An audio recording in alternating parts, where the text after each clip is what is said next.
लाखों में कोई एक ऐसा पॉलिटिशियन होगा जो अपने बच्चे को टिकट दिलाने की जगह किसी और के बच्चे को टिकट दिलाए। जब सही काम करना सबसे मुश्किल काम है और फिर भी आप सही काम करते हैं, उसको बोलते हैं एथिक्स। अर्जुन जो है ना, वो उसके इमोशन उसके रूट कॉज बन चुका था। उसकी मिजरी, उसके दुख के लिए टेम्परेचर बढ़ गया, रोंगटे खड़े हो गए, पसीने छूट रहे हैं, आंसू निकल रहे हैं, गांडीव छूट गया, हालत खराब हो गई, गला सूख रहा है, रोने लगा है अर्जुन। वो हालत कब रोए थे आप लास्ट टाइम, उसको याद करो आप। इमोशन होना ठीक है, इमोशनल होना नहीं। सेंटिमेंट होना ठीक है, सेंटिमेंटल होना नहीं। अर्जुन जो उसके साथ बुरा कर रहा है, अर्जुन उसके साथ भी बुरा नहीं करना चाहता। डिफरेंस है between what is right and what you like. और ये आम जिंदगी में बहुत होएगा आपके साथ। आज का जो चैप्टर है वो बड़ा कॉम्प्लिकेटेड चैप्टर है। ये आपकी जिंदगी से निकल के आएगा, देखना। एक आदमी ओनर बनता है जिम्मेदारी लेने से, सही निर्णय लेने से।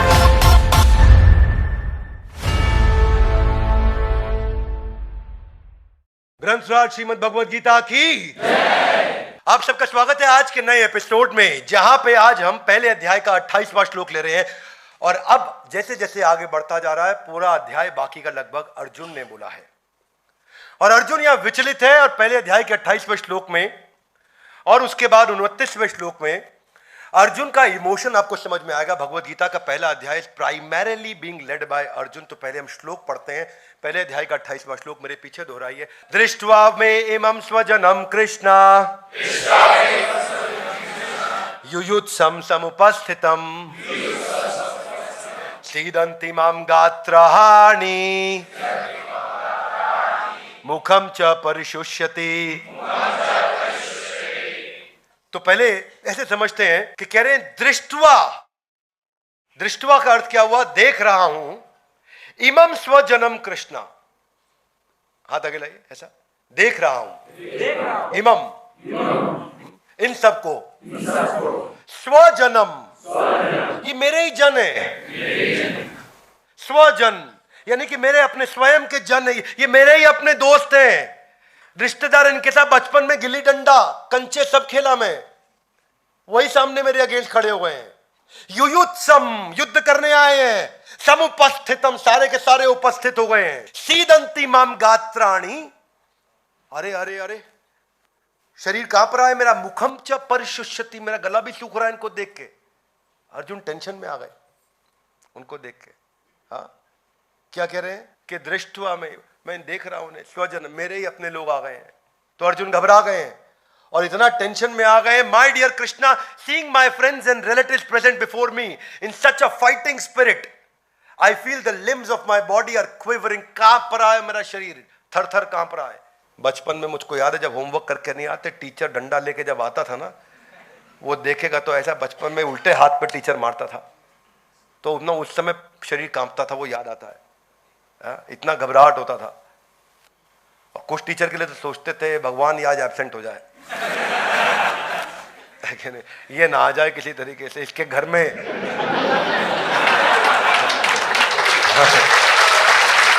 क्यों? क्योंकि सीदंती माम गात्राणि मुखम च परिशुष्यति। अपना भी वही हाल होता था। लेकिन क्या है, अपना वो छोटा प्रॉब्लम था। अर्जुन का प्रॉब्लम बहुत बड़ा प्रॉब्लम है। इमेजिन कितना बड़ा प्रॉब्लम है।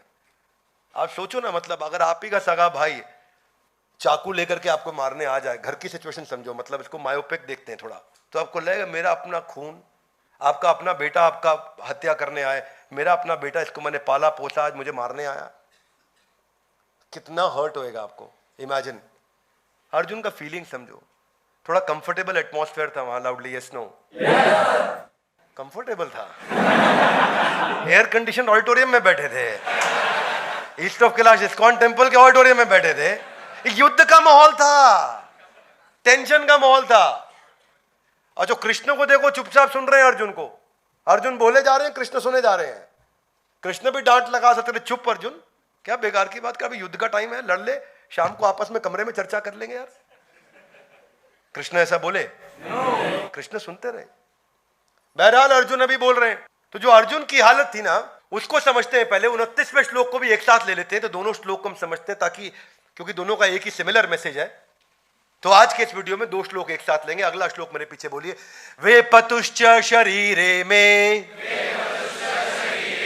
रोमहर्षश्च जायते गांडीवं संसते हस्तात् त्वक्च एव परिदह्यते वे पतुश्च शरीर, मेरे शरीर में देखो, मेरे शरीर में वे पतुष, ट्रेम्बलिंग, कांप रहा है ऐसा। रोम हर्चश्च जायते, रोम, रोम समझते हैं, रोम रोम खड़े हो गए, रोंगटे, वो कह रहे मेरे रोंगटे खड़े हो गए हैं। रोम हर्चश्च जायते गांडीवम स्रंसते हस्तात्, गांडीव सबसे पावरफुल चीज जो अर्जुन के हाथ में थी, कह रहे वो भी खिसक गई। जो ताकत देती थी अर्जुन को, गांडीव, गांडीवधारी अर्जुन, उस गांडीव के बल पे एम्बीडेक्स्ट्रस थे अर्जुन। एम्बीडेक्स्ट्रस कौन होता है? जो दोनों हाथ से तीर चला सकता है, इधर से भी तीर चला सकता है, उधर से भी चला सकता है, अनलिमिटेड तीर एक साथ चला सकता है। किसी भी परम्यूटेशन कॉम्बिनेशन में, ट्रिग्नोमेट्री के किसी भी एंगल के साथ में अर्जुन कहीं से भी तीर चला करके वायु के बवंडर तूफान को कंट्रोल कर सकते हैं। गांडीव जो उनको दिया गया था, जिसके कारण वो इनविंसिबल हो चुके थे, वो गांडीव उनके हाथ में नहीं रुक रहा इस समय। वो अर्जुन जो आंख बंद करके उल्टी परछाई पे मछली की आंख को भेद दे, वो अर्जुन जो सबसे ज्यादा इंटेलिजेंट माने गए हैं मिलिट्री आर्ट्स के अंदर, उनके पास गांडीव भी आ चुका और वो भी गिर रहा है नीचे। यानी कि आपके पास, आप ऐसे सोचो कि आपके पास सबसे बड़ी जो पावर है, आपके पास सबसे बड़ा समझो जो स्ट्रेंथ है, चाहे वो आपका धन है, आपके हाथ में नोटों से भरा बैग है, तो आप उसको आग में डाल देंगे जलाने, ये भी मेरे काम का नहीं रहा। आप तो गांडीव छोड़ दिया उन्होंने। और क्या कहते हैं? त्वक्च एव परिदह्यते, त्वक मतलब त्वचा, स्किन, तो मतलब मेरी स्किन जल रही है। सोचो उनका बॉडी टेम्परेचर कितना बढ़ गया होगा कि स्किन में आग लगी हुई है, जल रही है। कितना बॉडी टेम्परेचर, कितना भयंकर ज्वर, जिसको बुखार बोलते हो आप आम भाषा में। तो जब आदमी का ब्लड प्रेशर बढ़ता है, टेम्परेचर बढ़ता है, तो बॉडी जल रही होती है, गर्म होती है, ठंडी पट्टी रखते हैं। समझ रहे हैं मेरी बात को? तो अर्जुन का इमोशन समझो आप, ये इमोशन जो अर्जुन का, my whole body is trembling, my hairs are standing on the end, my bow Gandiv is slipping from my hand and my skin is burning. तो अर्जुन की फीलिंग समझिए पहले अध्याय में क्या हो रहा है। भग ये युद्ध से पहले का सिचुएशन है। सो अर्जुन युद्ध नहीं करना चाहते थे। तो अर्जुन नेचुरली, अर्जुन ठीक ही कह रहे हैं एक तरह से। Would you agree with me? Yes no? Hey guys come on loud, yes no? No, बिल्कुल गलत कह रहे हैं अर्जुन। आप कह सकते हो क्यों भाई, लड़ाई कराओगे बिंद्रा जी? वो तो लड़ाई को मना कर रहे हैं, तो उसमें गलत क्या है? गलत है। हाथा लाई क्यों? देखो मैं इसको ऐसे समझाता हूं, एक उदाहरण से समझाता हूं, तब पूरी बात समझ आएगी। नहीं तो फिर आपको ना, आपको एथिकल डिसीजन और इमोशनल डिसीजन के फर्क समझ में नहीं आएगा। क्योंकि इस चैप्टर का नाम आप कह सकते हो, इस वीडियो का नाम है ethical decision versus emotional decision. इस चैप्टर को ऐसे समझो आप, ethical decision versus emotional decision, तब आपको चैप्टर समझ में आएगा। पर एक मिनट के लिए लेते हैं, क्या इस हॉल में कोई व्यापारी है जिसकी टीम में 10, 20, 50, 100 आदमी काम करते हैं? कोई व्यापारी, बिजनेसमैन? तो खड़े हो जाइए। क्या नाम है आपका? सेवक नौटियाल। नौटियाल जी, अगर आपकी टीम में कोई रिश्तेदार है, इमेजिन करिए आपका बेटा बड़ा हो गया, आपके साथ कंपनी में काम करता है, और वो आप ही की कंपनी के अंदर एचआर में एक लेडी काम करती है, वो उसको जाकर के मॉलेस्ट करता है, रेप करने की कोशिश करता है, तब क्योंकि वो आपका बेटा है तो आपको उसे माफ कर देना चाहिए? Yes no? No. Come on, yes no? No. क्यों? Because it against the law and company policy also. तो आपका बेटा है, दैट डजंट मैटर ना। आपका भाई है, इस कंपनी ओनली, इस सन एट होम। हाँ, बाकी लोगों के लिए एग्जांपल सेट करना है कि मेरा कोई और भाई भी ना करे ऐसा।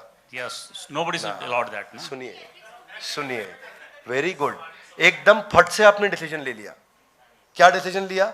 हाथा गिलाई, गलत तो गलत है। कम ऑन, गलत तो गलत है, गलत है। चाहे वो आपका भाई हो या कोई और एम्प्लॉई हो, दूसरा एम्प्लॉई होगा तो सजा दोगे, ऐसा ही भाई है तो उसको भी सजा दोगे, देनी होगी। बेटा है तो उसको भी सजा देनी होगी। यही तो मैं अर्जुन के लिए कह रहा हूं। अर्जुन का यही स्ट्रेस था उस समय। अर्जुन के जो सामने भाई हैं, जो बंधु हैं, उन्होंने हत्या भी करी, उन्होंने रेप भी किया, उन्होंने लूटपाट भी करी, और उन्होंने दूसरे की जमीन भी हथियाई। उन्होंने सारे पाप किए। मैं तो यहाँ केवल मॉलेस्टेशन की बात कर रहा हूं। उन्होंने उनकी खुद की धर्म पत्नी का भी बलात्कार किया। क्या मेरी बात समझ आ रही है? yes. तो जब सामने गलत तो गलत है, कम ऑन, गलत तो गलत है। लेकिन यहां अर्जुन को एथिकल डिसीजन लेने की जगह इमोशनल डिसीजन ले रहे हैं। अर्जुन जो उस समय ना इमोशनली तो ठीक बोल रहे हैं, देखने में अच्छा लगता है, मॉरल लग रहा है, बड़ा अच्छी बात कर रहा है, क्योंकि अर्जुन कंपैशनेट है। और कंपैशन और इमोशन के चलते हम सही डिसीजन लेना भूल जाते हैं। भगवत गीता आपको वो शक्ति देता है कि आप इंटेलेक्चुअल बैंडविड्थ को बड़ा कर पाते हो आप अपने लॉजिकल और इमोशनल राइट ब्रेन और लेफ्ट ब्रेन में सामंजस्य बिठा पाते हो। अर्जुन जो उसके साथ बुरा कर रहा है, अर्जुन उसके साथ भी बुरा नहीं करना चाहता, पर जब जो किया जाना चाहिए वो किया जाना चाहिए। अगर किसी ने आपके ऑफिस के अंदर किसी महिला को मॉलेस्ट किया है तो उसके खिलाफ आपको एक्शन लेना चाहिए। Yes no? ये नहीं कि मैं यहां माफ कर दूं, क्योंकि ये एक्सट्रीम डिसिप्लिनरी इशू है। ऐसे ही दुर्योधन सारे एक्सट्रीम डिसिप्लिनरी इश्यूज को सरपास कर चुके थे। क्या मांगा था? 5 गांव तो मांगे थे। दुर्योधन सबसे बड़ा मूर्ख व्यक्ति था। दुर्योधन को तो और जरा दे देना चाहिए था उनको। दुर्योधन को तो पार्टनर बनाना चाहिए था युधिष्ठिर को, क्योंकि युधिष्ठिर ईमानदार है, सबको मालूम है। और युधिष्ठिर इतने ईमानदार है तो उन्हें बोलते भाई तू बिजनेस चला, जो प्रॉफिट आएगा उसमें हिस्सा मैं ले लूंगा, मेरे को पहले ही पता तू ईमानदार है, तू मेरी हिस्से का 1 रुपया रखेगा नहीं, तो काम तू कर, मैं आराम करता हूं। लेकिन क्या दुर्योधन को पावर का इतना एडिक्शन था कि मैं उसके बिना रह नहीं सकता, मैं जिंदा नहीं रह सकता। और यहां पे वापस आता हूं मैं। बेसिकली डिफरेंस है between what is right and what you like. और ये आम जिंदगी में बहुत होएगा आपके साथ। आज का जो चैप्टर है वो बड़ा कॉम्प्लिकेटेड चैप्टर है, ये आपकी जिंदगी से निकल के आएगा, देखना। भगवत गीता का आज जो हम श्लोक ले रहे हैं ये आपकी जिंदगी में बहुत बार रोज होंगी ये घटनाएं। ये कंपैशन वर्सेस कंप्लायंस का डिफरेंस है कि कंप्लायंस मतलब ये नियम कानून ये होने चाहिए, कायदे कानून ये है, लेकिन कंपैशन मेरी करुणा है। फेवरेटिज्म वर्सेस मेरिटोक्रेसी, ये उसके बीच में डिफरेंस है। Everybody, come on. It is okay to have emotions. Hey, ladies, more for you. It is okay to have emotions, but it's wrong to become emotional. It is okay to have sentiments, but it's wrong to become sentimental. Emotion होना ठीक है, emotional होना नहीं। Sentiment होना ठीक है, sentimental होना नहीं। क्या मेरी बात समझ आ रही है? अर्जुन जो है ना, वो उसके इमोशन उसके रूट कॉज बन चुका था, उसकी मिजरी, उसके दुख के लिए। टेम्परेचर बढ़ गया, रोंगटे खड़े हो गए, पसीने छूट रहे हैं, आंसू निकल रहे हैं, गांडीव छूट गया, हालत खराब हो गई, गला सूख रहा है, रोने लगा है अर्जुन। वो हालत कब रोए थे आप लास्ट टाइम, उसको याद करो आप। वो एक्सट्रीम मिजरी में इस समय अर्जुन, क्योंकि अर्जुन जानता था कि दुर्योधन को पैसा चाहिए बिना काम किए, which is called wealth without work. Arjun जानता था कि दुर्योधन बिल्ड करना चाहता है कॉमर्स विदाउट मोरालिटी, यानी कि बिजनेस जिसमें ईमानदारी ना हो। अर्जुन जानता था कि दुर्योधन चाहता है पॉलिटिक्स विदाउट प्रिंसिपल, राजनीति जिसमें कोई सिद्धांत ना हो।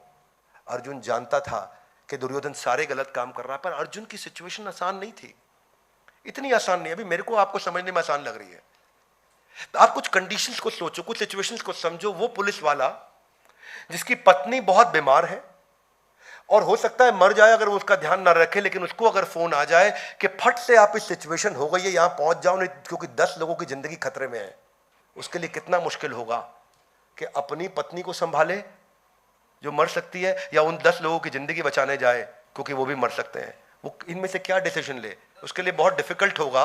उतना ही डिफिकल्ट अर्जुन के लिए था। एक हार्ट सर्जन जो अपनी बेटी का कन्यादान कर रहा हो और उसको फोन आ जाए, कन्यादान करते वक्त यहां सबके सब बैठे हैं, कन्यादान के बीच में है, और फोन आ जाए कि किसी पेशेंट की जिंदगी खतरे में है, आप जाके उसको बचाइए। उसके लिए कितना मुश्किल होगा कि अब ये कन्यादान छोड़े अपनी बेटी का या उस पेशेंट को बचाने जाए। ऐसे ही मुश्किल अर्जुन के लिए था। एक इंश्योरेंस एजेंट जिसका पूरा घर ऋण में पड़ा हुआ है, उसमें घर में इतना कर्जा है, मां बीमार है, उसको पैसा तुरंत चाहिए, वो थोड़ी सी गड़बड़ पॉलिसी बेचेगा, उसको जो कमीशन आएगी उससे अपने घर को चला लेगा। अब उसके लिए कितना मुश्किल है कि मैं इसकी काम की पॉलिसी बेचूंगा तो मेरा घर मर जाएगा, और इसको थोड़ी सी गड़बड़ पॉलिसी बेचूंगा तो मेरा घर चल जाएगा। इसको लूटूं या अपने को बचाऊं, इसको बचाऊं या अपने को लुटवाऊं। आसान नहीं है एथिकल होना हमेशा। एथिकल और इमोशनल डिसीजन, ये चैप्टर थोड़ा डिफरेंट है। इसमें आपको लाखों में कोई एक टीचर ऐसा होगा जिसका बच्चा जब नहीं पढ़ रहा हो ठीक तो अपने हाथ से अपने बच्चे को फेल कर देगा। लाखों में कोई ऐसा वाइस चांसलर या चांसलर होगा जो अपने बच्चे के नंबर कम आने पर अपनी ही यूनिवर्सिटी में उसको एडमिशन देने से मना कर देगा। लाखों में कोई ऐसा जज होगा जो अपने बेटे की गलती पे उसको मौत की सजा दे के सुना के पेन को तोड़ देगा, कोई जज नहीं करेगा। लाखों में कोई पुलिस वाला ऐसा होगा जो अपने बेटे की गलती पे अपने बेटे के खिलाफ FIR लिख देगा। अर्जुन के लिए सिचुएशन आसान नहीं थी। लाखों में कोई ऐसा डॉक्टर होगा जो अपने बेटे का ऑपरेशन छोड़ के किसी और अर्जेंट ऑपरेशन को देखने के लिए चला जाएगा। लाखों में कोई ऐसा निर्माता निर्देशक होगा जो अपने बच्चे को लॉन्च करने के लिए की बजाय किसी और के बच्चे को लॉन्च करने चला जाए। लाखों में कोई एक ऐसा पॉलिटिशियन होगा जो अपने बच्चे को टिकट दिलाने की जगह किसी और के बच्चे को टिकट दिलाए। इनके उल्टे उदाहरण तो बहुत मिलेंगे, पर ऐसे उदाहरण, क्योंकि ये नेचुरल है कि आप इमोशन को एथिक्स के ऊपर चूज करते हो, क्योंकि जो आपको अच्छा लगता है या जो सही है उसमें क्या चूज करना है। एक टैक्सी ड्राइवर, आपको पता है यहां से आपको दफ्तर जाने के रोज 500 रुपए लगते हैं, वो एक दिन आपसे 300 मांगता है, आपको मालूम है ये गलती से कम मांग रहा है, तो क्या आप उसको 200 एक्स्ट्रा दोगे? मुश्किल होता है ये डिसीजन। एक रेस्टोरेंट में आपने 5 डिश ऑर्डर करी और गलती से उसने 3 का बिल भेज दिया। अब आप क्या बोलोगे कि उसको कि नहीं 5 का बिल दूंगा मैं, क्योंकि मैं तो 5 ऑर्डर किया। कि लाइफ इंश्योरेंस एजेंट वो जानता है मेरा भाई ये टर्मिनली इल है, ये मरेगा, इसको कोई पॉलिसी नहीं देगा, लेकिन उसकी झूठी पॉलिसी बनवाता है। आपका बेस्ट फ्रेंड आपसे एक फेवर मांगता है कि तेरी कंपनी की सीक्रेट मुझको दे दे, तू मेरा दोस्त 20 साल से है और इस कंपनी में केवल 2 साल से है। अब आप फ्रेंड के लिए करोगे या कंपनी के लिए एथिक्स को प्रैक्टिस करोगे? एक ऐसे पिता जिनका सर्वाइवल पॉसिबल नहीं है और आप कर्जे में हैं, और डॉक्टर कहता है कि आप इनका लाइफ सपोर्ट सिस्टम हटा लो, आपका कर्जा बच जाएगा। क्या किया जाए? कर्जे को बढ़ाऊं या उस पिता को चलाते रहूं जिन्होंने कभी ठीक नहीं होना है? एक ऐसा हस्बैंड जिसको अभी हार्ट ट्रांसप्लांट की जरूरत है और उसकी पत्नी के पास पैसा नहीं, उसको लाखों रुपया चाहिए उसका हार्ट ट्रांसप्लांट करने के लिए, और उसका बॉस उसको बोलता है एक रात के लिए मेरे साथ सो जा, मैं तुझे पैसे दे दूंगा। वो क्या करे? अपने हस्बैंड को मरने दे या उनके पास जाए और एक रात वहां सो जाए और फिर अपने हस्बैंड को बचाए? ये डिसीजन टफ होते हैं। क्या मेरी बात समझ आ रही है? स्नो हाँ, एक दोस्त आपका किसी को एक्सीडेंट में मार आता है और आपको अगले दिन पता चलता है कि किसी और को पकड़ लिया गया हत्या के आरोप में, क्योंकि जिस आदमी को ये मार के आया उसकी डेथ हो गई। आपके दोस्त को नहीं, उसको पकड़ा गया है। तो आप सच बोलोगे या रुक जाओगे? बहुत सारी कंडीशंस, ऐसी टफ सिचुएशन। आपके पिता हॉस्पिटलाइज्ड है, उनकी एक इंश्योरेंस पॉलिसी है, इमेजिन करिए, और पिता ठीक नहीं हो रहे हैं, रिकवर नहीं कर रहे, रिकवर करना मुश्किल हो रहा है, पर उनकी एक 10 करोड़ की पॉलिसी है जो आज रात 12 बजे के बाद लैप्स कर जाएगी। लाइफ इंश्योरेंस पॉलिसी है, आज रात 12 बजे से पहले वो मर गए तो 10 करोड़ आपको मिल जाएंगे। आप अपना करियर बचा सकते हो, या आप उनको बचाने में लग गए और रात को 12 पार कर गया तो वो 10 करोड़ हाथ से निकल गए। अब क्या करोगे? 10 करोड़ लोगे या पिता को बचाओगे? अर्जुन की सिचुएशन इजी नहीं थी, पर ये सब डिसीजंस लेने के लिए भगवत गीता में सिखाया गया है कि वैल्यूज जब सामने होना आपके क्लियर तो डिसीजन लेना इजी है, और जब वैल्यूज नहीं है, वैल्यूएबल्स आपके सामने हो तो डिसीजन लेना मुश्किल है। क्या मेरी बात समझ आ रही है? पहले ईमानदारी, बाद में दुकानदारी। जब भगवत गीता पढ़ लेगा व्यक्ति तो उसको कोई हरा नहीं सकता दुनिया में। मोरालिटी स्ट्रैटेजी नहीं है, इंटेग्रिटी सिचुएशनल नहीं है कि मैं ईमानदारी को सिचुएशन के हिसाब से यूज करूं, स्ट्रैटेजी के हिसाब से यूज करूं, अपने फायदे के लिए ईमानदारी का इस्तेमाल करूं। It is better to deserve an honour and not receive it, rather than receiving the badge of honour without deserving it. So मैं ये कहना चाहता हूं कि देखिए, एथिक्स को लोग प्रैक्टिस करते हैं, लेकिन तभी प्रैक्टिस करते हैं जब वो आसान होता है।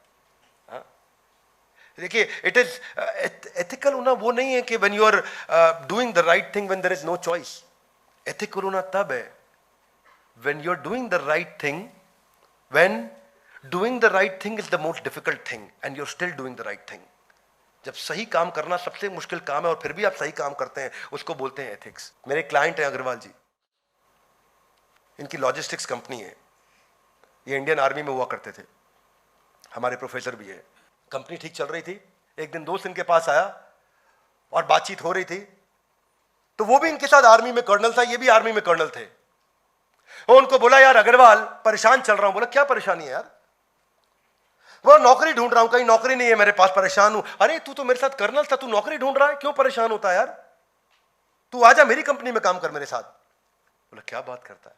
हाँ यार आजा ना, जनरल मैनेजर ऑपरेशंस रखते हैं, तू ऑपरेशंस अच्छा संभालेगा, तेरा आर्मी में एक्सपीरियंस अच्छा रहा है। बोला, थैंक यू यार, तूने मेरे को इमीडिएटली नौकरी दे दिया यार, thank you, so nice of you. कुछ दिन हफ्ते महीने ठीक ठाक बीते, सब ठीक चल रहा था। तो अग्रवाल जी और ये रात को एक दिन 7:45 देर हो गई, अपने अपने केबिन से निकलते हुए अचानक मिले। तो दोस्त बोला, यार अग्रवाल आज एक बात दिल की कहना चाहता हूं। बोले बोल। बैठ यार, साथ में कुछ कॉफी पीते हैं। वाह यार अग्रवाल, एक बात बता, तूने और मैंने एनडीए के एग्जाम्स की तैयारी तो एक ही साथ करी थी ना, हाँ या ना? तू और मैं एनडीए एग्जाम इकट्ठे क्रैक करके आर्मी इकट्ठे एक ही दिन तो ज्वाइन किया था, हाँ या ना? तूने और मैंने इकट्ठे प्रमोशन ली थी, लेफ्टिनेंट कर्नल से कर्नल भी हम दोनों एक साथ बने थे, हाँ या ना? तू और मैं इकट्ठे वीआरएस लेकर के आर्मी से बाहर भी आए थे, हाँ या ना? आज तू कहां है? 2000 करोड़ की कंपनी का मालिक और मैं तेरी कंपनी में मामूली जनरल मैनेजर। ये किस्मत नहीं है तो और क्या है? ये किस्मत नहीं है तो और क्या है? तो अग्रवाल जी बोले, दोस्त मैं अपनी दोस्ती में ये बात लाना नहीं चाहता था, पर तूने आज ये बात छेड़ दी तो उसका जवाब जरूर दूंगा। जवाब सुनना चाहेंगे? सुनना चाहेंगे? अग्रवाल जी बोले, याद कर वो रात को 2 बजे मैंने तुझे जगाया और बोला, यार दोस्त वो बर्फबारी हो रही है और हम मशीन बिना तरपाल चढ़ाए खुली छोड़ करके आ गए हैं, तो उठ चलते हैं, जाकर के वो मशीन को तरपाल चढ़ा के कवर करके आते हैं, नहीं तो नुकसान होगा। तूने मना कर दिया। तूने कहा रात के 2 बज रहे हैं, इतनी बर्फ में 3 किलोमीटर कौन पैदल जाएगा और वापस 3 किलोमीटर कौन पैदल आएगा? सो जा, सुबह तरपाल चढ़ा दी जाएगी। मैंने फिर इंसिस्ट किया, गलती हमारी है, हमें जाना चाहिए। तूने कहा यार क्या बात करता है, इस समय जाएंगे इतनी बर्फ में? बीमार पड़ना है? तू इंपॉर्टेंट है, मैं इंपॉर्टेंट हूं या मशीन इंपॉर्टेंट है? सो जा, सुबह जाएंगे। मैंने फिर इंसिस्ट किया कि हमें जाना चाहिए, नहीं तो नुकसान हो जाएगा। तूने क्या जवाब दिया? किसका नुकसान होगा? ना तेरा नुकसान होगा ना मेरा नुकसान होगा, सरकार का नुकसान होगा। सो जा, सुबह तरपाल चढ़ा देंगे। मैं फिर इंसिस्ट किया, दोस्त तू नहीं माना, तू अपने कमरे में जाकर के सो गया और मैं रात 2 बजे उठा, बड़े बूट्स पहने, छाता लिया, धसती हुई बर्फ में पांव घुसा के 3 किलोमीटर पैदल गया। रात को जाकर के 3 बजे पहुंच के तरपाल चढ़ाई और फिर पांव में धसती बर्फ के अंदर वापस लौट करके आया और अपने कमरे में आके सोया। दोस्त वो दिन था और आज का दिन है। तू तब भी दोस्त, वो दिन था और आज का दिन है। तू तब भी एम्प्लॉय ही था, इसलिए तू आज भी एम्प्लॉय ही है, और मैं तब भी ओनर ही था, इसलिए मैं आज भी ओनर ही हूं।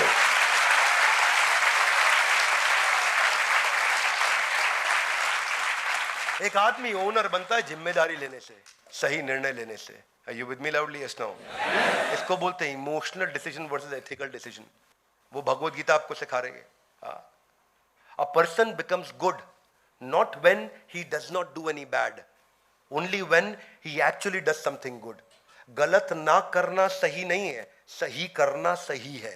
हाँ, ये इंटेग्रिटी जो होती है ना, ये सिंपल यस और नो है। अगर वैल्यूज आपकी ठीक है तो आपके पास या है या नहीं है। कैरेक्टर एक प्राइसलेस चीज है, इसमें कोई प्राइस नहीं है। आपको पता है वो एक फेमस एग्जांपल है, वो स्टील किंग हुआ करते थे अमेरिका के, Andrew Carnegie, the steel giant of USA.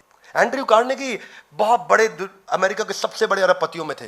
तो एक दिन रात को एक पार्टी में थे किसी जगह, पर क्या उतना अखबार में चेहरा छपता नहीं था रोज के लोग पहचान पाए। तो वहां पे एक महिला से मिले जो बहुत अपनी तारीफ कर रही थी, बहुत ब्रैग कर रही थी।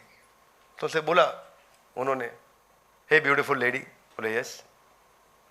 बोले मैं एक आपको ऑफर देना चाहता हूं, अगर आप आज की रात मेरे साथ बिताएं तो मैं आपको $1000 देना चाहूंगा। बोले पागल हो, तुम्हारा दिमाग खराब है, बदतमीज इंसान, तुम्हें कौन ले आया पार्टी में? बोले नहीं नहीं, आई एम सॉरी, मैं कह रहा था अगर आप आज की रात मेरे साथ बिताएं तो मैं आपको $10,000 देना चाहता हूं। 1000, 10,000, स्टूपिड, घटिया इंसान, कैसी बात करते हो तुम, जानते नहीं हो कौन हूं मैं? नहीं सॉरी, मैं एक्चुअली गलती से निकल गया मुंह से, ऐसी बात नहीं। मैं कह रहा था अगर आप आज की रात मेरे साथ बिताएं तो $1,00,000 देना चाहता हूं। What nonsense. उसने गाली देना शुरू किया, चिल्लाना शुरू किया। वो औरत बहुत गुस्से में आ गई। What are you talking? बोले नहीं, एक्चुअली मैं कह रहा था कि मुझसे गलती हो गई, मैं एंड्रयू कार्नेगी हूँ, अगर आप मेरे साथ एक रात बिताएं तो मैं आपको $1 मिलियन देना चाहता हूँ, किसी को पता नहीं चलेगा, बस मेरे और आपके बीच में है। तो मैडम बोली कि कैसे देंगे पेमेंट, कैश या चेक? जैसे ही आपने वैल्यूज को प्राइस टैग लगा दिया, वैल्यूज अपनी वैल्यू खो देते हैं। जैसे ही आपने मूल्यों और संस्कारों की कीमत लगा दी, उसकी कीमत वहीं समाप्त हो जाती है। और जब आपका स्ट्रांग वैल्यू सिस्टम हो तो डिसीजन मेकिंग जिंदगी में आसान हो जाती है। शीलम प्रधानम पुरुषे, महाभारत क्या कहता है कि कैरेक्टर सबसे इंपॉर्टेंट चीज है एक इंसान में। इसीलिए कितने भी व्यापारी आए गए, पर हमारे देश में रतन टाटा जी का सम्मान हमेशा बना रहेगा।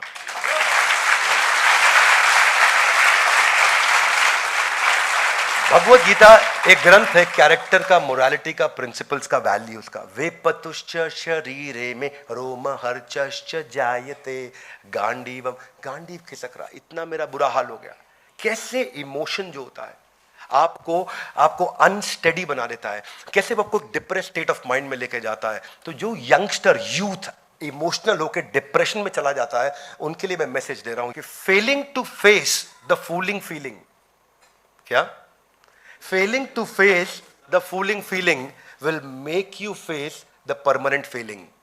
मैं समझाता हूं। फेलिंग टू फेस, आप फेल कर रहे हैं, फेस करना किसको? फूलिंग फीलिंग, वो फीलिंग जो आपको बेवकूफ बना रही है।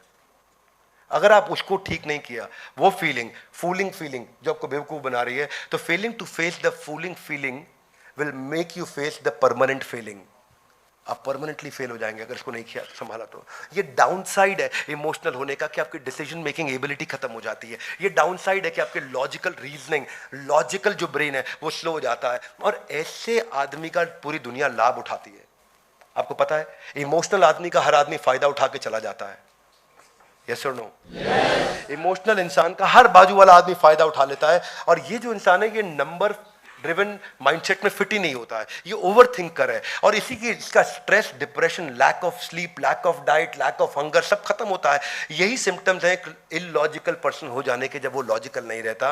और वही श्लोक में बताया गया है, वे पतुश्च शरीरे में रोम हर्चश्च जायते। अगर अर्जुन ठीक होता तो भगवान उसको उत्तिष्ठ युद्धाय कृत निश्चय नहीं बोलते आगे चल के। तो ये आज का चैप्टर था हमारा, emotional decision versus ethical decision. इसको समझ पाना ये ग्रंथराज श्रीमद् भगवद गीता आपको सिखाती है। ये वो एक लर्निंग है, जिंदगी में सब छूट जाए, भगवद गीता की लर्निंग नहीं छूटनी चाहिए। यही मेरा आप सबको और पूरे देश को और हमारे सारे यूथ को, युवाओं को ये मैसेज है। इसीलिए मैं सबसे कहूँगा कि इस वीडियो को आप फैलाइए, लोगों तक पहुँचाइए, भगवद गीता पहुँचाइए, लोग पढ़ें और अपनी बुद्धि का विकास करें। ग्रंथराज श्रीमद् भगवद गीता की जय।